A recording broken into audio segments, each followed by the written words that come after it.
ఇప్పుడు మీ ఇంటికి మా ఇల్లు ఎంత దూరం అయితే మా ఇంటికి మీ ఇల్లు అంతే దూరం అవుతుంది. అంతే కదా sir. So when you are not properly reacting, నీ నుంచి వస్తున్నటువంటి భాష, నీ నుంచి వస్తున్నటువంటి పదజాలం, నీ నుంచి వస్తున్నటువంటి భావ వ్యక్తీకరణ లోపల మీరు నన్ను ఏదో అవమానం చేస్తూ దుబ్బాకలు ఓడిపోయినోడు మెదకులు ఎట్లా గెలుస్తాడంటే నా సమాధానం మంచిగా రాకపోతే ఎట్లా వస్తుంది తల్లి? మరి మీ మామ కామారెడ్డి ఓడిపోయింది కదా, ఈ రాష్ట్రానికి ముఖ్యమంత్రి ఉండే కదా, మరి ఒక్క నియోజకవర్గంలో ఎమ్మెల్యే గెలవలేనోడు ఇప్పుడు 17 నియోజకవర్గాల్లో ఎంపీలు గెలిపిస్తా అని ఎట్లా తిరుగుతాడో అంటున్నా.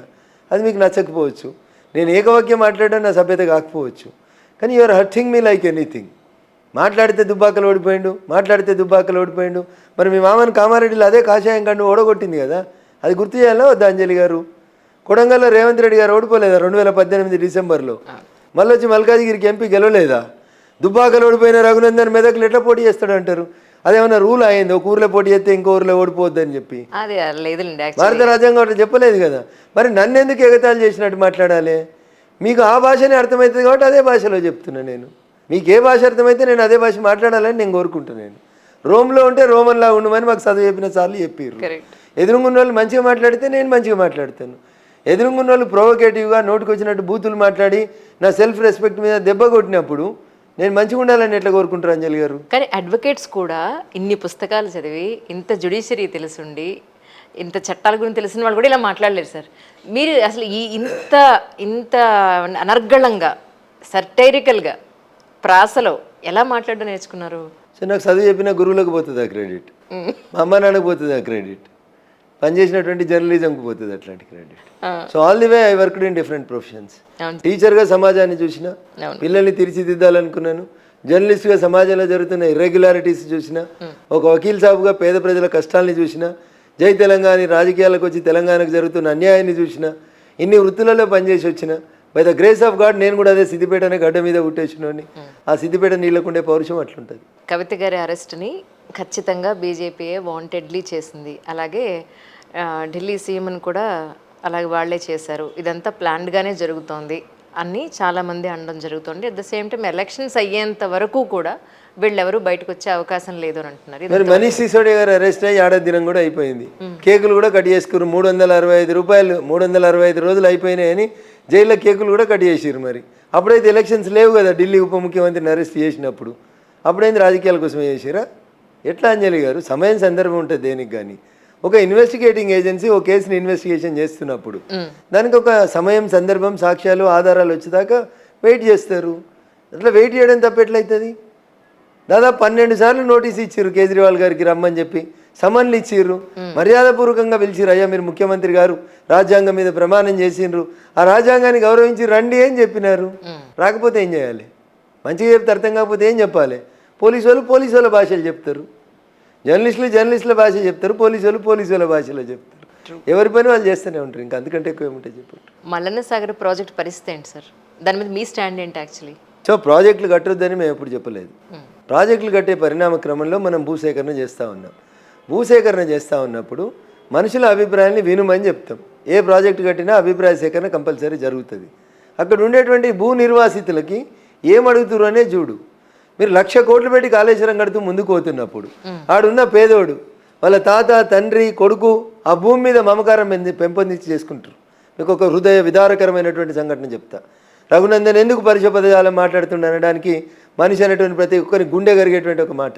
సార్ ఈ మల్లన్న సాగర్ కట్టేటువంటి పరిణామ క్రమంలో వేములగడ్డ అనేటువంటి ఒక ఊరిలో మల్లారెడ్డి అనేటువంటి ఒక రైతు తనకున్నటువంటి ఒకే ఒక ఇల్లు పోతుందని, ఆ ఇల్లుకు సరి అయినటువంటి నష్టపరిహారం ఇస్తలేరని, తన తండ్రులు తాతలు కట్టినటువంటి ఇల్లు, పల్లెటూర్లలో ఇల్లు ఇట్లా స్లాబ్లు ఉంటాయి అంజలి గారు, వాటికి చెక్కలతోటి, కట్టెలతోటి, దూలాలు, వాసాలు, మొగురాలు అని ఉంటాయి.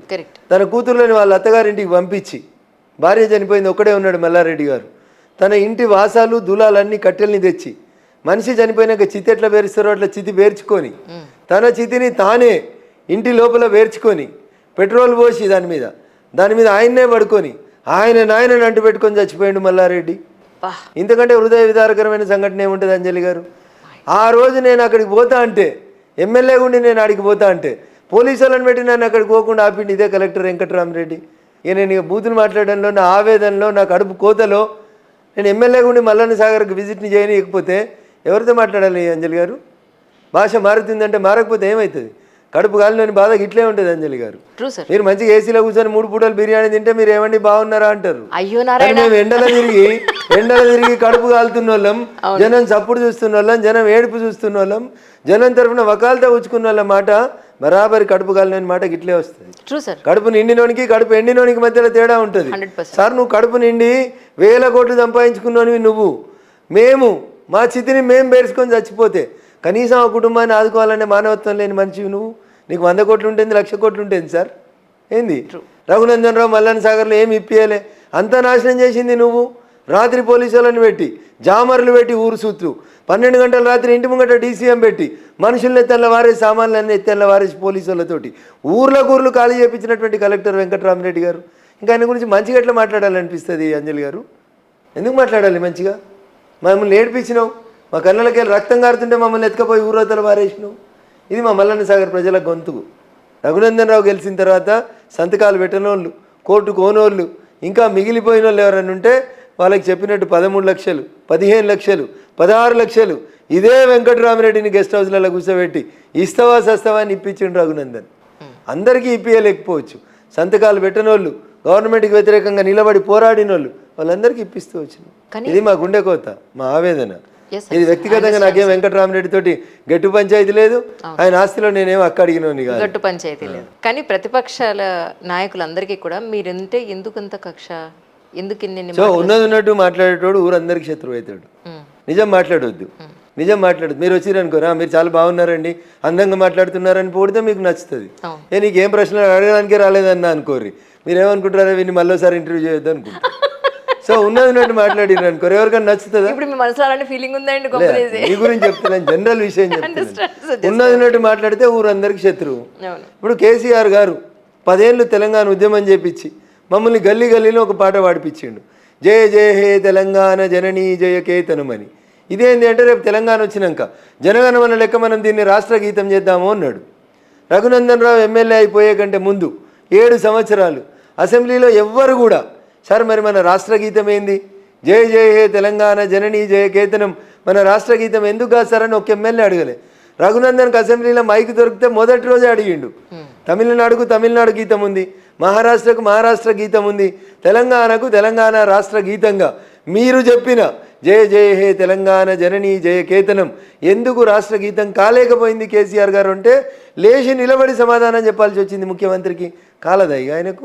7 ఏళ్ళు ఎదురు లేకుండా నడిచిన అసెంబ్లీలో నాలాంటి వాడు ఎవడో వచ్చి ఏడికి పోయింది మా జయ జయ హే తెలంగాణ అని అడిగితే కేసీఆర్ కోపం రాకపోతే ఏమవుతుంది? ప్రేమ వస్తుందా నా మీద? అందుకనే ఉన్నట్టు మాట్లాడితే ఊరందరి కోపం.